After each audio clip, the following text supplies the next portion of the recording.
For more on all that, let's bring in, on the Trump campaign shakeup, I should say, Dan Henninger joins us, deputy editor of the Wall Street Journal editorial page and a Fox News contributor. Dan, good morning. Great to start off the show with you this morning.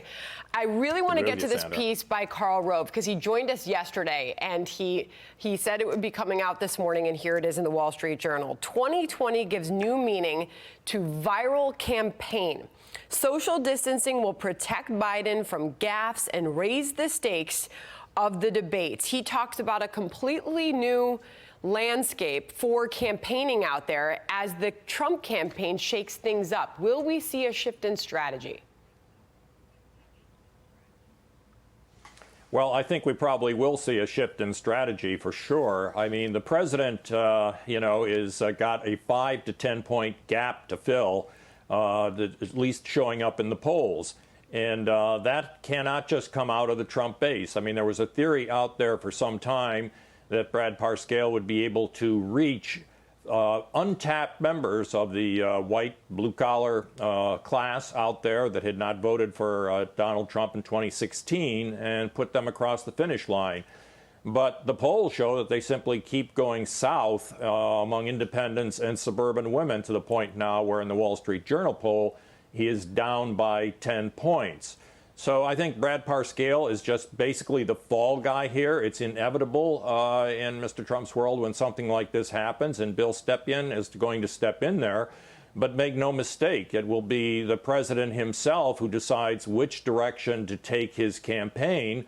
And obviously, he has some decisions to make about where it should go, what strategy he needs to pursue.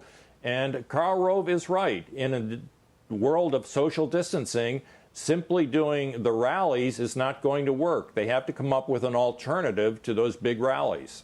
As to what that looks like, Rove writes this: gone will be big rallies, endless bus tours, and days spent going from hangar to hangar as candidates hopscotch across battleground states. Each campaign, if it's wise, will plan its social media more carefully to set messages for the day and deploy more surrogates to hit local television and newspapers. The latter reflects a return to a time before air travel, when a party's message was amplified by local voices across the U.S. So you wonder how the Trump campaign, and the Biden campaign for that matter, is going to adapt to that, Dan.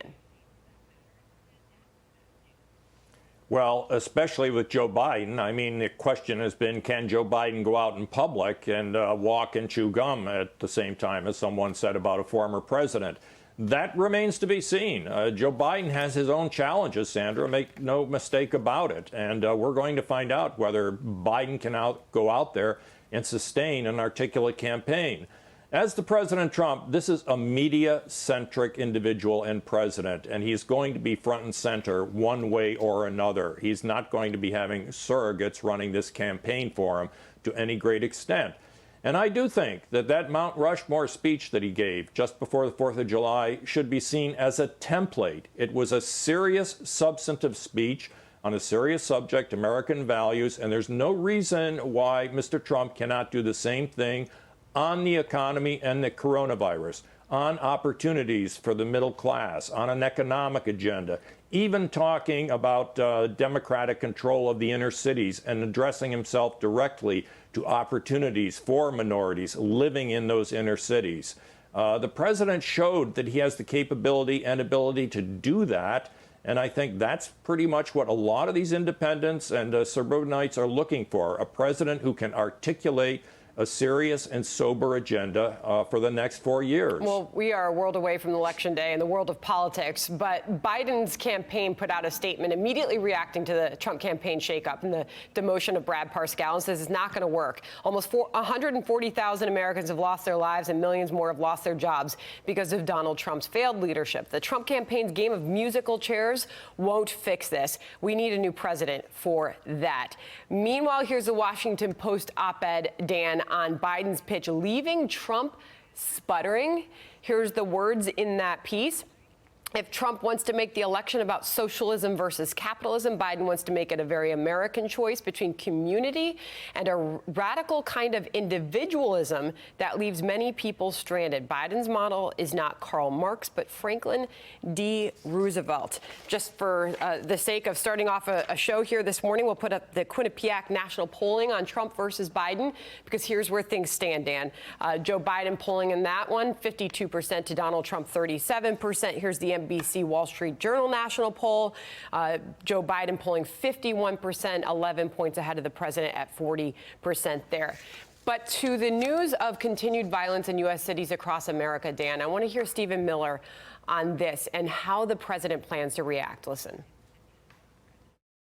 As President Trump announced today, even though these liberal mayors are refusing our request to come into the cities, they're refusing our generous hand offering help, we're going to be making a major announcement next week about how this president will be using the authorities of the federal government to come to the rescue of these long-suffering citizens. Right. So the Trump camp, the Trump camp, I should say, the Trump team inside the White House is hinting at federal intervention. Is that the answer, Dan? I'm not sure it is, quote unquote, the answer. I mean, the president says he's going to straighten things out. I'm not sure, quite frankly, Sandra, why the White House or the president wants to claim responsibility for the future of New York City or Chicago. New York City is being governed by progressives who, frankly, on the subject of civil unrest, are hopeless. They really are quite hopeless. They will not support the police here. Having said all that, there probably are some things that the federal government can do. The federal government has responsibility for interstate trafficking in drugs, illegal guns and firearms. Obviously, that is the source of the problem in Chicago. Many of these problems in these cities are driven by gangs, and I think the federal government, both using its intelligence capabilities and its ability to bring prosecutions under federal law for violating drug and gun statutes, probably can make a contribution. But they'll need some cooperation from these cities. I don't see them getting it from New York. I think Chicago possibly is more sensible on these scores, and some other cities like St. Louis might be willing to.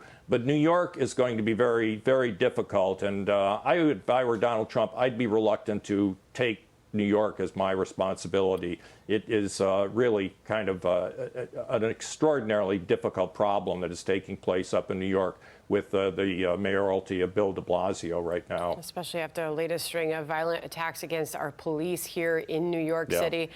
We will be watching all of that and more on that throughout the morning. Dan Henninger, thanks for your time this morning, Dan.